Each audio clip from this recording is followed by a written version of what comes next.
Partnership formation and operations problem 6. We got Nectarine, which Nectarine has a 60% interest in the partnership. In the current year, the partnership has sales of $100,000, cost of goods sold of $50,000, and $20,000 in operating expenses.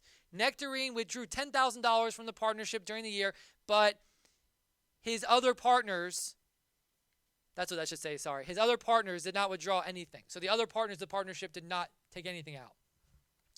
What are the tax consequences of all these events? All right. So again, if you're ever given a question like this, and one of the things about this question is it's kind of vague. It doesn't actually ask you, hey, allocation, basis. It doesn't ask you. Always start with the consequences to the partnership. Always start with the consequences of the partnership. Remember that the partnership files Form 1065, right? And we've got the ordinary business income loss,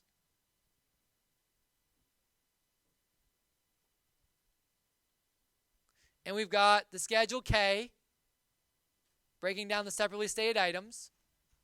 So we need to do just that. We need to determine, hey, on the Form 1065, where do these, in the current year, the partnership has all these activities, where do they go? So the first thing we have is sales. Sales of $100,000. That's going to be ordinary business income or loss, right? We're going to put that in there because it makes no difference depending on the kind of taxpayer. It's obviously a positive. So we're going to put in ordinary business income loss on page 1, $100,000. Cost of goods sold, $50,000. That also is going to be an ordinary business income loss that we can lump together. It's directly attributable to the sales, and it makes no difference in terms of, because it's an ordinary deduction. There's no limitation on that. $20,000 in operating expenses. So we're talking about things like utilities, compensation, those types of things. That also is ordinary business income loss. So the partnership reports ordinary business income loss on page 1 of $30,000. Pretty easy, right? Very straightforward problem. No separately stated activities on this. Now, there might be other ones, but these are the only ones we're told about. So that's what we're going to focus on. Those are the consequences to the partnership. All right. What about the partner, specifically Nectarine? So we know that Nectarine owns 60%. The general rule for allocation, right, the K1, is we go by the partnership agreement unless it fails substantial economic effect, which we have no issue with that here, no special allocations.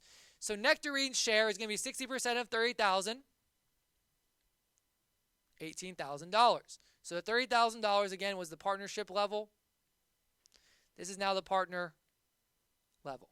Now, the other partners, we don't know how many. We don't know. But we do know that their share is going to be 40%, so they're going to get the other $12,000, right, on their K1s. Again, remember, if something is reported on Form 1065 or Schedule K, it has to be that amount added up among or between the partners. So that's what I'm showing you there, is that the other partners make up the others. So the 60% is N, and that's what we're focusing on, Nectarine. Okay.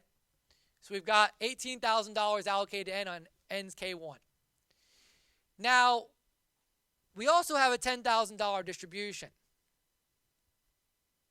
We need to determine the consequences of the distribution for Nectarine's purposes. Now, we're not given a lot of information here, but you got to use your tax knowledge about things you've learned from other problems, the basic video, the basic discussion, right, the lecture videos. And one thing to focus on, we've got our basis calculation. Section 705, adjusted basis calculation. We do the beginning outside basis. Do we know what that is here? No. But what do we know? This number must be 0 or positive. Can you have a negative outside basis? No, because if you did, it would create gain. You'd have to record the gain. Okay? Now, I mean, technically you could have negative basis allocated from losses. You could have that. Okay? It's possible. Let's assume for this problem that there is none.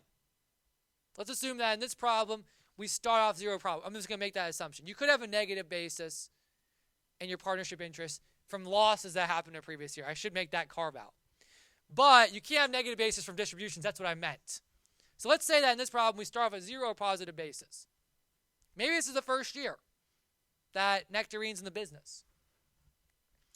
Okay. We're going to increase for our net amount of items that have been allocated. Remember, we saw that in a previous problem, which for N is this $18,000 number. So increase for that. Then we get our subtotal, which let's say we're 0. If we're at 0, that means we're at an $18,000 subtotal. We have a $10,000 distribution, regardless one of the curve. It's a simple distribution, which it is here. Guess what? We have an $8,000 adjusted basis. Because this is not negative, there's no gain on the distribution. Now, if this was like a negative basis, you did go negative, you could have a negative amount, and you would have gain, but we're going to assume either zero basis or positive basis. And the point there is, if you have a zero or positive basis, you're not going to have any gain on this transaction, this distribution. Why? Because you have enough increase in basis to offset the $10,000 distribution. That's the key. Everyone see that? All right. And that's really what you can do in this problem. So we've determined that $18,000 is allocated to partner N, $12,000 to the remaining partners, $30,000 partnership, all bottom line. We also see that, hey, if this basis starting out was 0 or positive, then the distribution would not be taxed. That's all we really can do.